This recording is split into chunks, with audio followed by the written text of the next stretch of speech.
কষ্ট আমার পাওয়ার সমান, যে আমার ছোট দুইটা বাইরে কিছু টাকাও দিতে দেয় না, কিছু কিনাও দিতে দেয় না আমার বড় ভাই বোন, এমনকি আমার সৎ মাকেও কিছু কিনা দিতে দেয় না। আর আমার বড় ভাই মমিনের তো কোনো খোঁজ খবরই নাই।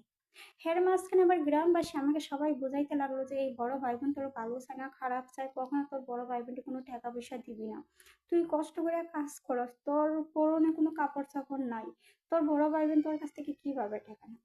তখন আমি বললাম যে যেদিন বেতন পাবো সেদিন লোকজনের কাছে জানে কবে বেতন পাবো গেটের সামনে দাঁড়ায় টাকা নিয়ে নেয়, কিংবা পিএমজিএম এর হাত থেকেও টাকা নিয়ে নেয়। আমি আমার বেতনের টাকা নিতে পারি না। আর যদিও কোনোদিন নেই তাহলে এই বেতনের টাকা আবার হেরাই নিয়ে আনে আমার কৌশলে বুঝাইয়া। তখন গ্রামবাসী সবাই পিএমজিএম এর কাছে একটা অভিযোগ সৃষ্টি করলো যে আমার বেতনের টাকা আমার হাতেই দিতে হবে।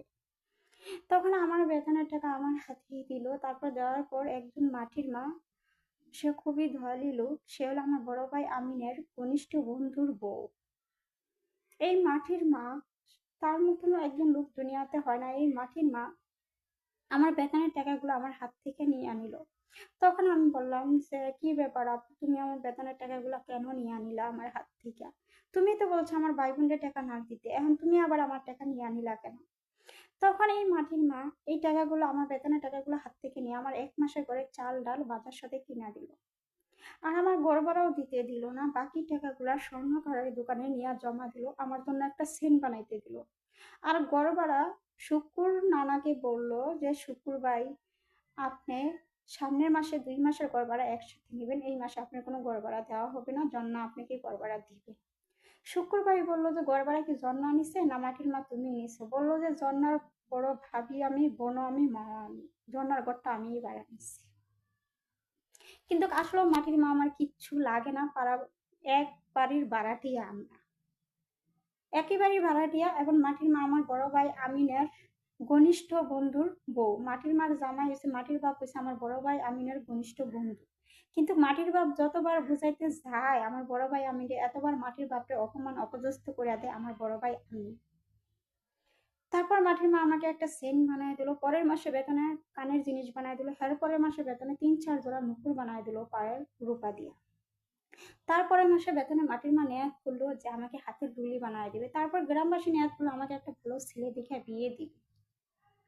কারণ এখন যেহেতু আমার বিয়ের বয়স হয়ে গেছে, মা বাবা নাই, 14 বছর বয়স হয়ে যাইতেছে, এখন আমাকে বিয়ে দিবে, 13 বছর বয়স আমি পার হয়ে যেতেছি। এখন অনেকেই বলতেছে ঘুপড়ে পদ্মা ফুল, যাদের মা বাবা আছে বাড়িওয়ালা, তাদের ঘরেও এরকম একটা মিষ্টি চেহারা মেয়ে নাই। এরা আমার মুখের পাই যাই টাকা সেই আমাকে মায়া করে একবেলা খাইতে দেয়, এবং ঘরে কোনো ভালো ফল থাকলে একটা ফল আমার হাতে দেয়। আমি মায়ার আবেগে আমি আবার আমার বড় ভাই মমিনকে খুব ভালোবাসি, যেহেতু আমার বড় ভাই মমিন আমাকে ছোটবেলার থেকে সে অনেক কষ্ট করে না খায় আমার মুখে খাবার জোগাড় করতো, এবং আমার খাবার জোগাড় করতে গিয়ে আমার বাকি বড় ভাই বোনের হাত থেকে মার খাইত। যেই ফলটা আমাকে খাইতে দেয় গ্রামবাসী, সেই ফলটা আমার বড় ভাই মমিনের ছেলে তহিদকে নিয়ে আমি দিই। এভাবে আমার বড় ভাই বোন আমাকে খুব ভালোবাসতে শুরু করে। এমনকি একদিন এই ভালোবাসা দেখায় মাটির মার সাথে কথা কাটাকাটি করে আমাকে নিয়ে যায় আমার বড় ভাই বোনের কাছে। আমার বড় ভাই বোনের কাছে নিয়ে যায় আমার ভাবি তাহমিনা। তার যেই বাড়িতে ভাড়া থাকে সেই বাড়ির ম্যানেজার আমার ভাবি তাহমিনা। সেই বাড়িওয়ালা এখানে থাকে না, বাড়িওয়ালার নাম হয়েছে কাদির। বাড়িওয়ালা এখানে থাকে না, পুরা বাড়ির ম্যানেজার আমার ভাবি তাহমিনা। এবং পুরা বাড়িতে 2টা ঘর বানানো হয়েছে, একটা নিচে আমার ভাবি, একটা আমি, 2টা ঘর। ওই বাড়িতে ঘরই আছে 3-4টা। তো আরেকটা ঘরে আমার বড় ভাই আলম, যে আমার জন্মের 4-5 দিন পর খুন খারাপি করে এই সারা বাংলাদেশ ছেড়ে চলে গেছিল, মানুষ যেটা মনে করছিল যে হয়তো বা মারা গেছে। সেই বড় ভাই আলম আমার 14 বছর বয়সে যখন আমি পাও রাখি, তখন আমার বড় ভাই আলম 2019 সালে ওই কাদিরের বাড়িতেই আইসা সে দাঁড়ায়। এখন কাদিরের বাড়িতে একটা রুম খালি থাকে, সেই রুমে আমার বড় ভাই আলম রুম ভাড়া নেয়।